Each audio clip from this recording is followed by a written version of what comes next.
La prima volta che ho sentito parlare Michael Saylor ho pensato, questo qui mi sembra fuori di testa, ha messo $500 milioni, quasi 500 milioni di dollari che aveva in cassa nella propria azienda MicroStrategy in Bitcoin. Cioè, questo qui, insomma, si è bevuto il melone. Poi l'ho iniziato ad ascoltare con più attenzione. Ho guardato, 20 ore di interviste. Ne trovate online, fatevi la vostra idea. E ho cominciato a fare delle riflessioni diverse, perché questo tizio non è un esaltato del Bitcoin evangelista. È il CEO di un'azienda che è MicroStrategy, che vende software enterprise, un'azienda che vende alle aziende grosse, che un bel giorno si ritrova 500 milioni in cassa e fa questo ragionamento. Peraltro Michael Saylor non è un ragazzino pimpante, è uno che ha 56 anni, cioè va verso i 60 anni e fa il CEO di un'azienda quotata in borsa da 20 anni e ha fatto l'MIT. Così, una serie di informazioni che possono essere utili. Un giorno si ferma, ha 500 milioni in cassa e pensa: quali sono le alternative di investimento per tutelare i miei azionisti? Li tengo sul conto corrente con gli interessi negativi? No. Compro azioni del mercato, compro oro, compro altre aziende sapendo che le acquisizioni sono sempre, spesso purtroppo la ricetta per il baratro, non è mai facile far funzionare le acquisizioni. Cioè, che cosa posso fare? E allora fa tutte le sue analisi e tra tutte queste opzioni si ferma un attimo e dice: sai cos'è? Forse la modalità migliore è mettere questi 500 milioni in Bitcoin.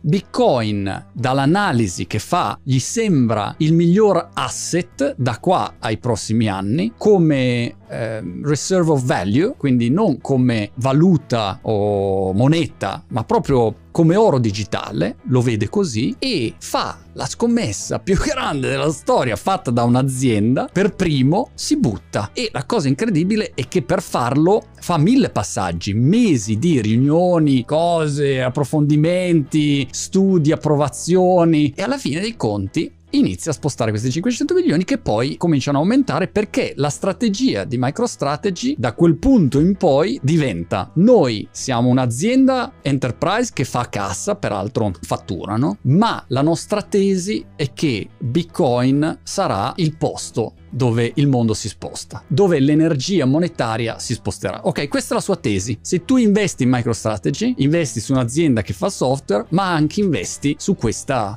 possibilità, perché bisogna ricordarsi, per molti fondi e investitori investire in Bitcoin non è così immediato, non è facile, non è possibile, e allora è più facile investire in un'azienda tech che tra l'altro ha questa tesi su Bitcoin, per cui tu ti leghi anche a Bitcoin. Questa è un po' la logica. Allora io lascio a voi valutare se lui sia un pazzo furioso fuori di testa o se sia un fenomeno che ha visto il mondo, il futuro prima degli altri. Però non si può far finta che sia uno esaltato, il criptoevangelista, ma si la bolla, non si è capito niente, anche perché è importante ricordarsi che quando tu hai del cash nel tuo conto corrente bancario, quando uno fa la critica del Bitcoin, poi deve dare anche delle alternative. Quali sono le alternative da qua ai prossimi 10 anni? Mentre i governi stampano moneta, quelli che possono stampare, e c'è un'inflazioncina, insomma, potenzialmente galoppante, e questi tassi che sono così orrendi e ridicoli. Cioè, dov'è che vai a mettere quel tipo di riserva? E allora l'alternativa uno la deve dare. Può dire: Bitcoin è una cagata, è una bolla, una truffa, puoi dire quello che vuoi, però dimmi qual è l'alternativa in questo scenario complessivo, complesso. Michael Saylor o passa alla storia come il flop più clamoroso della storia del business dell'umanità, oppure passa alla storia per essere quello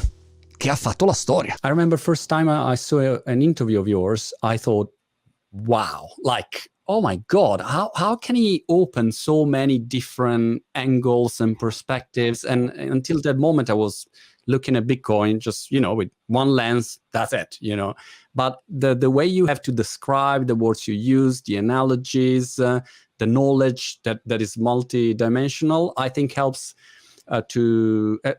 it resonates with so many more people, because maybe if I listen to a Bitcoin extremist, I say, all right, cool, but I'm 50 years old. I don't understand where you're going. But if I listen to your business point of view or the property, why is this a digital property? So that's a different thing. You mentioned atomic, and of course now there is this Ukraine and Russia situation. What's your take on that, and what will be the impact on Bitcoin from this Ukraine war. Do you see a different perception now about Bitcoin when you talk with companies and institutions? I think that wars catalyze the adoption of new technology. And that's the history. What you learn in the history of science is that new technologies are oftentimes presented and then they're rejected by the establishment until there's a war. And when there's a war, all of a sudden we decide that we want to adopt new technology because we're more afraid of losing the war than we are afraid of the new technology. Yep.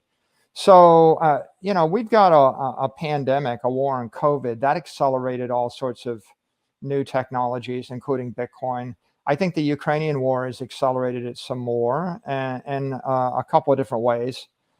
First of all, you've got hundreds of millions of people in Eastern Europe who have their currencies collapsing. The Russian currencies collapsed, but the Hungarian currency is weakening. The Ukrainian currency is weakening. The Polish currency is weakening. The Turkish currency is weakening. Every currency in that region is weakening, and some are completely collapsing. So people that earn money, the working class earns money in the currency or save money in the currency, are becoming insecure with their currency. The currency doesn't work anymore. The second is the banking systems are collapsing. If you wake up and you find out that there's a half-mile long line outside of an ATM for you to withdraw $33 in cash, then you realize the banks aren't serving you, the cash is not serving you, and you need a new form of currency or a new medium of exchange if you're going to get on with your life. And so people, and that's happening in the Ukraine, but that also happened in Russia, right? Where they shut down the stock market, they shut down and the currency markets, etc. When the borders get closed, when the banks fail, when the stock markets fail, in the extreme situations like you see in Lebanon, where the banks literally freeze your assets, close, and then they devalue your assets by a factor of 10, then what you have is you have 400 million people directly affected where they can't trust their government, they can't trust their bank, they can't trust their currency. 400 million directly affected. What you have is 4 billion people watching, indirectly affected in two ways. First of all, everybody else in the world is suffering from inflation that's already rampant. We were already inflating the currency supply by about 15% a year or more before this.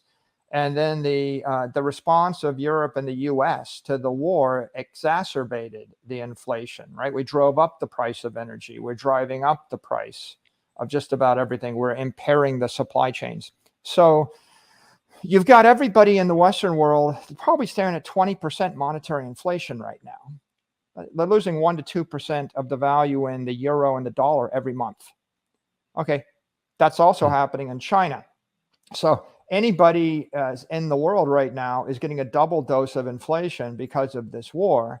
They're also watching, and at every level, people are realizing that currency derivatives and traditional conventional property is no longer secure. The Russians had hundreds of billions of dollars of gold and sovereign debt seized, but the Chinese have $3 trillion worth of that stuff. Wow. So if you're Chinese and you're thinking, what happens if the United States just seizes $3 trillion of my money? That makes you a bit insecure. And of course, that rubs off on the Indians, the Pakistanis, right? Everybody in the world is now insecure about their sovereign reserves at the corporate level. Every company is insecure about their treasury, and every individual becomes insecure because what you have is a precedent where a politician can, in Canada, we have a politician that seizes the money of the citizens of Canada without due process, right? Without a law. And then you have the plight of the Russian oligarchs. Not very sympathetic, but a politician can seize the property of a citizen of another country without a war, without a law. And so who's going to be confident in their property rights? If your own government doesn't seize your money, then someone else's government will seize your money.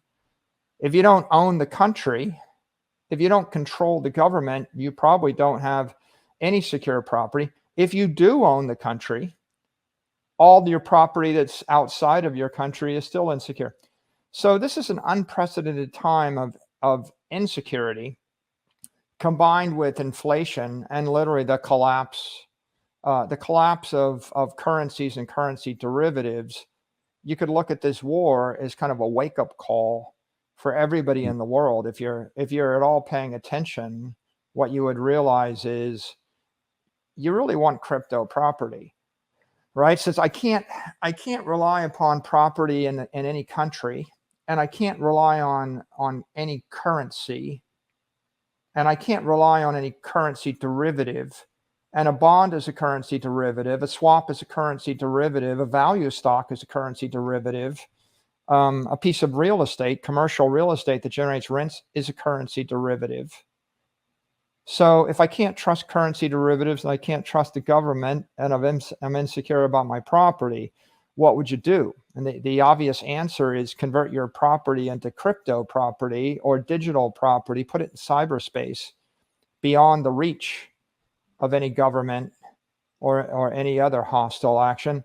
And then make sure if it's crypto property, it's not a currency derivative, which means that it's inflation proof. And the idea of inflation proof property that cannot be confiscated by a hostile regime is a matter of life or death for hundreds of millions of people right now.